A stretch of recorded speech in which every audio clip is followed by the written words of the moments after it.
Hello दोस्तों, तो आज मैं बहुत दिनों बाद GT 650 को लेकर निकला हूँ एक लॉन्ग राइड पे। और नागपुर से आया हूँ, पुणे की तरफ जा रहा हूँ अभी वर्धा रोड पर होते हुए। थोड़ी दूर तक ही मुझे अच्छा रोड मिलेगा, ये वाला हाईवे, और आगे चल करके सिंगल रोड मिलने वाला है बिना डिवाइडर का, तो वहाँ पर थोड़ी डिफिकल्टी होगी।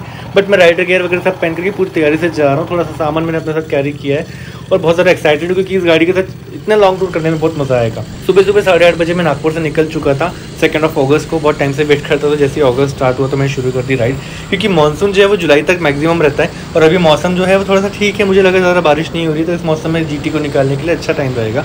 हालांकि पुणे में बारिश का कोई भरोसा नहीं है, वहाँ पर हर शाम को तेज़ बारिश होती है, बट वहाँ पर भी मैं ड्राइव करके एक्सपीरियंस करूँगा, वहाँ के ट्रैफिक में ड्राइव एक्सपीरियंस करूँगा। बट उससे पहले सबसे बड़ा चैलेंज ये है कि ये जो वर्धा रोड अच्छा वाला रोड है, ये तो थोड़ी देर तक ही मुझे मिलेगा 40-50 किलोमीटर का। उसके बाद जो सिंगल रोड है उसको क्रॉस करते हुए मुझे लगभग 450 किलोमीटर चलाना है औरंगाबाद तक, जो नया संभाजी नगर हो चुका है, और उसके बाद मुझे आगे और 200-300 किलोमीटर चलाना है पुणे तक के। तो टोटल 750 किलोमीटर समथिंग मुझे ड्राइव करते जाना है नागपुर से पुणे तक के। इसमें मुझे थकान भी महसूस होती है क्योंकि थोड़ी सी अग्रेसिव राइड पोस्टर के साथ होती है GT 650।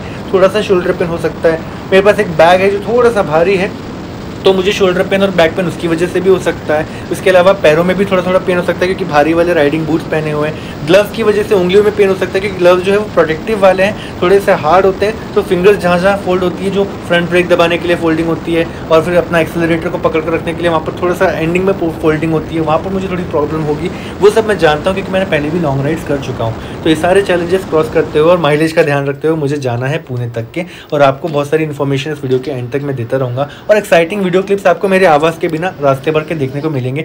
रास्ता और मानसून जो इतना खूबसूरत नज़ारा आपको दिखाएगा, वो सब एंजॉय करते हुए रहो और इस वीडियो में मेरे साथ एंड तक जुड़े रहो। And now let's start the journey.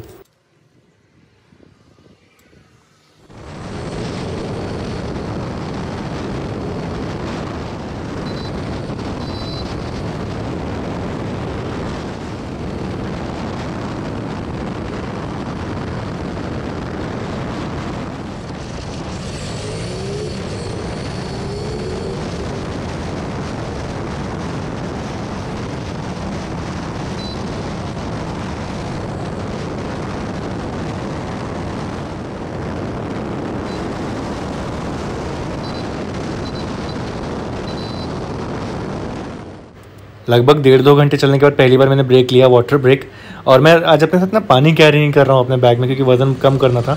तो जगह जगह रुक कर मैं पानी पीने के लिए ब्रेक लूँगा, उसी बहाने मुझे रेस्ट भी मिल जाएगा बाइक से हट करके, क्योंकि रास्ते कहीं कहीं पे ख़राब है तो झटके लगते हैं, तकलीफ़ें होती हैं, तो रेस्ट होना ज़रूरी है। तो हर 60-70 किलोमीटर पर या 100 किलोमीटर पर मैं ब्रेक लेता हूँ, पानी पी लेता हूँ। अगर मेरे पास खुद की बॉटल होती तो मैं ज़्यादा दूर रुकता और फिर मेरा टाइम लॉस ज़्यादा होता।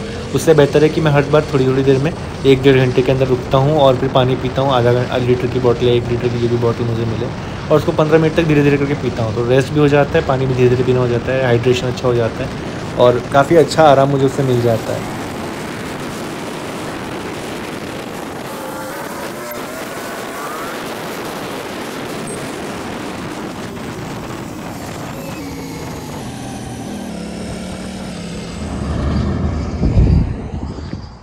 तो लगभग 150 किलोमीटर ड्राइव कर लिया है मैंने इसको, कुछ खास तकलीफ नहीं हुई। एंड यहाँ पर गोप्रो है, गोप्रो से थोड़ा बहुत शूट भी किया है रास्तों का। वहाँ देखो, वहाँ क्या है, वो समृद्धि एक्सप्रेस हाईवे है जो अभी चालू नहीं है। हम लोगों ने इस पर करीब 50 किलोमीटर ड्राइव किया हुआ है वर्धा के पास से। अभी तो मैं चलो देवगांव आ गया हूँ, पुलगांव से भी बहुत आगे आ गया हूँ। तो वो देखो वहाँ पर बोर्ड वगैरह लगे हुए हैं जो आपने को औरंगाबाद शिरडी वगैरह जाने के लिए जो भी रास्ते होते हैं। तो मुंबई पुणे जाने वालों के लिए ना ये वाला रास्ता जो है बहुत अच्छा हो जाएगा। एंड आई विश वहाँ पर बाइकर्स अलाउड होते, बट वो है नहीं। फिलहाल वहाँ पर राइड कर सकता था मैं, क्योंकि अभी बंद है वो, तो वो चला सकता हूँ, लेकिन अभी नहीं चला सकूँगा क्योंकि पेट्रोल पंप चालू नहीं है वहाँ पर। इस गाड़ी की टैंक रेंज 200 किलोमीटर मैक्स है और हर 150 किलोमीटर पे मैं इसको रिफिल करना चाहता हूँ। वो वहाँ पर पॉसिबल नहीं है, नहीं तो मैंने वहीं चलाई होती और वहीं से गया होता। बट ठीक है, कोई बात नहीं।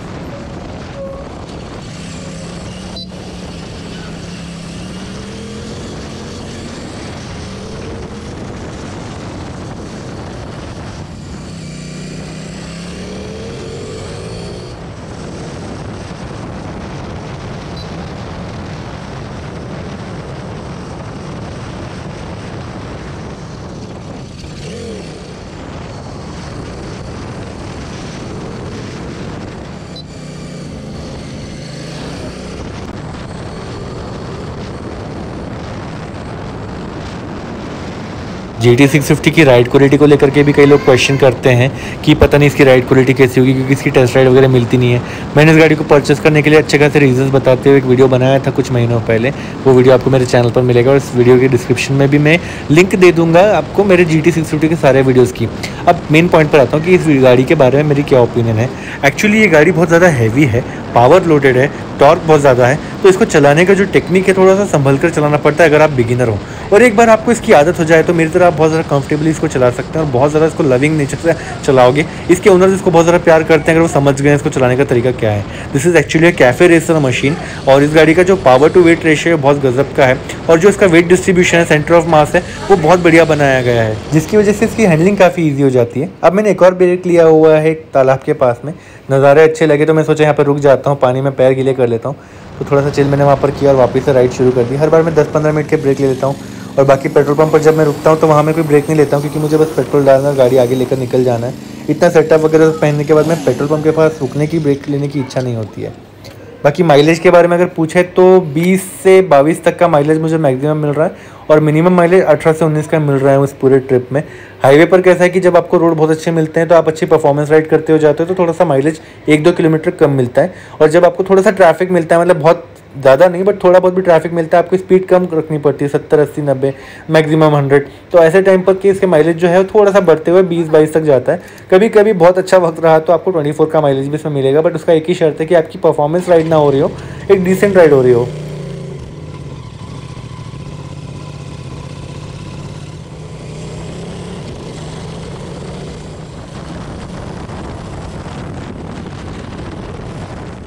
अब वक्त हुआ एक लंच ब्रेक लेने का, क्योंकि ये भी एक बहुत ज़्यादा इंपॉर्टेंट फैक्टर है। मैं सुबह ब्रेकफास्ट करके तो नहीं निकला था घर से, तो मैंने सोचा लंच ब्रेक बहुत ज़्यादा ज़रूरी रहेगा टाइम पर ले लेना। वैसे बहुत देर तक भूख लगती नहीं है और मैंने अपने साथ में कुछ प्रोटीन बार्स वगैरह भी कैरी कर रहा हूँ, तो कभी ऐसा लगा कि लंच लेने में टाइम लग रहा है, कुछ खाने में टाइम लग रहा है और भूख लग गई, तो रास्ते में मैं अपने बैग से कुछ खा सकूँ। बाकी रिलैक्सेशन काफ़ी ज़्यादा मिला, क्योंकि बहुत ज़्यादा देर तक मैं राइड करता रहा, शायद लगभग 6 घंटे तक मैं राइड कर रहा हूँ और 2-3 ब्रेक्स लिए होंगे मैंने बीच बीच में, 15-20 मिनट वाले, उससे ज़्यादा नहीं। तो ये ऐसा आधे घंटे का ब्रेक अगर मिल जाए ना लंच की वजह से तो थोड़ा ज़्यादा रिलैक्सिंग लगता है।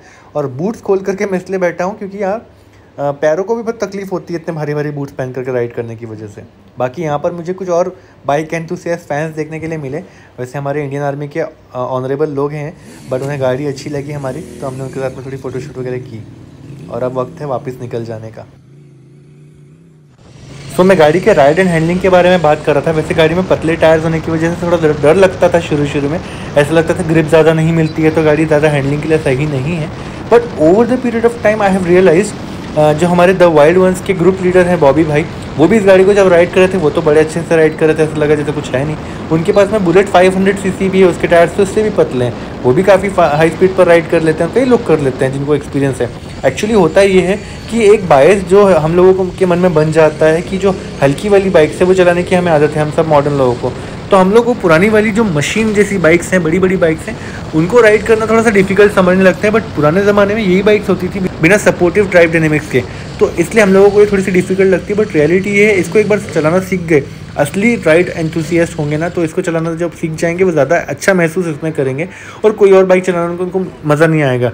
बाकी इस गाड़ी का रोड प्रेजेंस भी इतना हैवी है, जहाँ रुकता हूँ सभी लोग नोटिस करते हैं। वैसे भी रुकने के बाद मैं एक बार रेव करता हूँ ताकि आवाज़ सब लोग सुने और अनाउंसमेंट सुन ले कि भाई मैं आ गया हूँ। अब एक बार फिर से एक छोटा सा ब्रेक मैंने लिया जब मैंने एक नदी देखी बहुत बड़ी, और इतनी बड़ी नदी झील जैसी लगी, ऐसा लगा ब्रिज से कूदो और यहाँ पर स्विमिंग करो। बट जब अकेले रहता हूँ तो ऐसे वीराने में स्विम करने का मन नहीं होता, ऐसा लगता थोड़ा रिस्की ज़्यादा है। अगर यहाँ पे कोई ग्रुप होता हमारा तो शायद हम लोग यहाँ पे जंप करके स्विमिंग कर भी लेते।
इस वीडियो के कई पार्ट्स में आप देखेंगे कि ट्रक्स वगैरह हैं, ट्रैफिक है, स्लो गाड़ियां हैं जिनको ओवरटेक मुझे करना है, रास्ते में कई बाधाएं हैं, छोटी स्लो मोटरसाइकिल्स वगैरह भी हैं, ट्रैफिक जैम भी हो जाता है, कहीं कहीं पे कंजेस्टेड टाइट ट्रैफिक होता है, तो वहाँ पर भी मैं बहुत ईजिली और एफर्टलेसली इस बाइक को हैंडल कर पा रहा हूँ। तो इसका वजन मुझे डिफ़िकल्टी नहीं देता है। एक टाइम के बाद में जब इसको राइड की आदत मुझे हो गई है ना, तो ये वज़न मुझे डिफ़िकल्टी देने की जगह उल्टा हेल्प करता है इसको ईजिली हैंडल करने के लिए।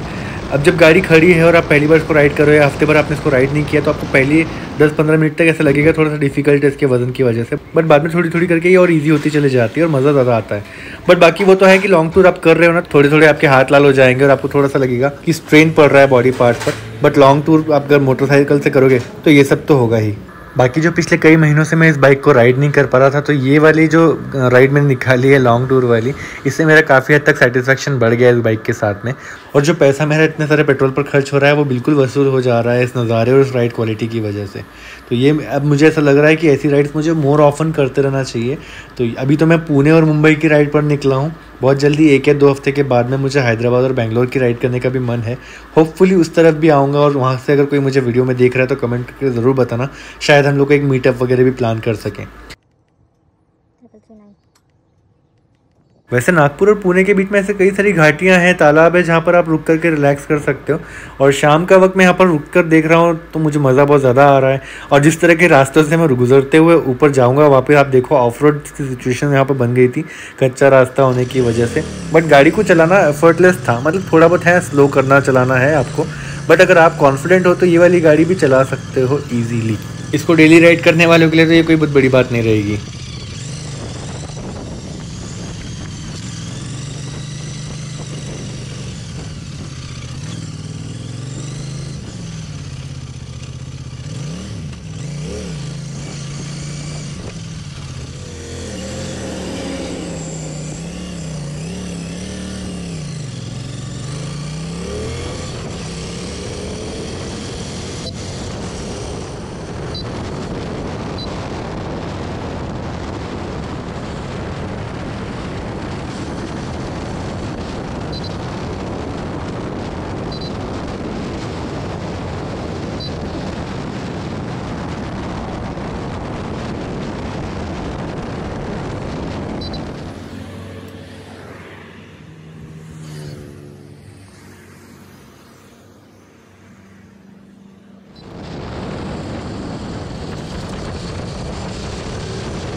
सो एट दी एंड लगभग 500 किलोमीटर चला लेने के बाद शाम तक के मैं संभाजी नगर पहुँच गया। महाराष्ट्र के एक दूसरे कोने में ये वाला लोकेशन है, और यहाँ पर मुझे नाइट स्टे करना है। अगली सुबह मुझे एक बहुत बड़ी फैक्ट्री में विजिट करना है यहाँ पर मेरे काम के लिए, वो बहुत ज़्यादा ज़रूरी भी है, तो इसलिए मुझे यहाँ स्टे करने के लिए रुकना पड़ा। अगले दिन वहाँ पर काम फिनिश करने के बाद में मैं दोपहर को यही बाइक लेकर के आगे पुणे की तरफ बढ़ूँगा, और उससे कुछ दिनों के बाद में मैं मुंबई की तरफ बढ़ूँगा। तो अभी थोड़ी देर के बाद में मैं आपको अपना नाइट स्टे और बाद में फिर वहाँ से पुणे तक का रास्ता दिखाने वाला हूँ। सो ये है संभाजी नगर का एक छोटा सा होटल जहाँ पर मैंने अपना डिनर मंगवा लिया है। होटल रूम ठीक ठाक सा है, थोड़ा डर्टी भी है, बट अकेला आया हूँ तो मैं एडजस्ट कर ले रहा हूँ। बाकी खाना भी मैंने ऐसा लाइट ही मंगाया था कि मुझे ज़्यादा प्रॉब्लम ना हो इसको डाइजेस्ट करने में, और सुबह मैं जल्दी से तैयार होकर के आगे जा सकूँ। मॉर्निंग हो गई है, तो अब मैं यहाँ से बाइक लेकर के जा रहा हूँ अपने काम पर, और काम फिनिश हो जाने के बाद में फिर दोपहर को 4 बजे लगभग के आसपास मैंने अपना सफ़र शुरू किया है संभाजी नगर से पुणे की तरफ। बट हाँ, रिफ़िल तो करना ही पड़ेगा, लोकली थोड़ा सा घूमना पड़ा, और refill is must. Her bar 6-6.5 litre या 7 लीटर फ्यूल जैसे ख़त्म हो जा रहा है तो मुझे 2 पॉइंट्स दिख जाते हैं फ्यूल मीटर में, मैं समझ जाता हूँ रिफ़िल अब कर लेना चाहिए। वैसे रिफ़िल तो मैं फर्स्ट पॉइंट ब्लिंक होने के बाद में भी कर सकता हूँ, बट उसके बाद ना ज़्यादा वक्त मिलता नहीं है, तो वो धोखे से मैं इस लॉन्ग टूर में बचना चाहता हूँ, इसलिए मैं 2 पॉइंट जब बचे होते हैं फ्यूल मीटर पर तभी रिफ़िल कर लेता हूँ।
अब यहाँ से शॉर्ट डिस्टेंस घाट रूट शुरू होता है और तो राइड करने का मज़ा डबल होने वाला है यहाँ पर।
प्राइस कितना? 7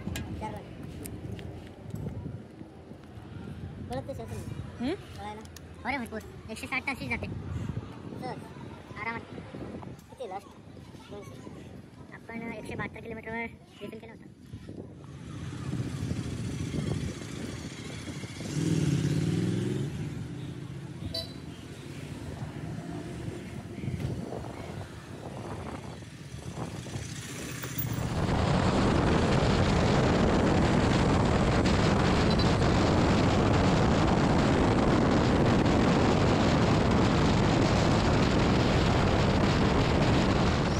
सो दोस्तों फाइनली मैं अपनी GT 650 BS6 को लेकर के नागपुर से पुणे पहुंच ही गया हूं और यहां तक पहुंचने में मुझे बहुत ज़्यादा मज़ा आया. गाड़ी में मुझे ज़ीरो रिग्रेट्स महसूस हुए. एक्चुअली ऐसा कुछ नहीं लगा मुझे जो इस गाड़ी में नहीं था या होना चाहिए था, जो मुझे इस टूर में ज़्यादा काम आ जाता. कुछ भी ऐसा नहीं लगा. जितने राइडर गियर मेरे पास में है वो सब बहुत ज़्यादा काम आए. मुझे प्रोटेक्शन देने के लिए, कंफर्ट थोड़ा सा ऑफर करने के लिए, सेफ्टी तो इंश्योर हुई ही है. तो मुझे थोड़ा ज़्यादा कॉन्फिडेंस भी आया कि चलो अपने पास इतना सब कुछ, अपन गाड़ी को एंजॉय करते हुए राइड कर सकते हैं. जहाँ तक हो सके मैंने सेफली राइड करने की कोशिश रखी है इस पूरे सफ़र में, बट परफॉर्मेंस एंजॉय भी किया है टू बी वेरी ऑनेस्ट. और जब तक मैं रात में यहाँ पर पहुँचा, हेडलाइट थोड़े से कमज़ोर तो हैं, बट चलो मैंने जैसे जैसे काम चला लिया, बाद में मॉडिफाई भी करूँगा. ओवरऑल मेरा फीडबैक जो है इस गाड़ी को आई वुड गिव 9.5 on 10, क्योंकि ये गाड़ी जो भी एक्सपेक्ट मैं करता हूँ वो सब कुछ मेरे लिए फुलफिल करती है. और अब यहाँ पर पुणे में भी मैंने इसको ट्रैफिक में बहुत ज़्यादा राइड किया है, टाइट ट्रैफिक में भी राइड किया है, बारिश में भी चला कर देखा है. तो मेरा फीडबैक पुणे की सिटी ट्रैफिक में भी इस बाइक के लिए बहुत ज़्यादा अच्छा रहा. और नोटिस करते हैं यार लोग, तो अच्छा लगता है कि इस गाड़ी को अच्छा रिस्पॉन्स और अच्छा अटेंशन मिल रहा है. ऐसे अभी और भी मेरे व्लॉग्स आने वाले हैं. पुणे से मुंबई जाने का भी एक व्लॉग आएगा, तो वो सब देखने के लिए चैनल के साथ अभी से जुड़ जाओ और सब्सक्राइब कर लो. एंड कमेंट में बताओ आपको ये व्लॉग कैसा लगा. And I will see you in the next video.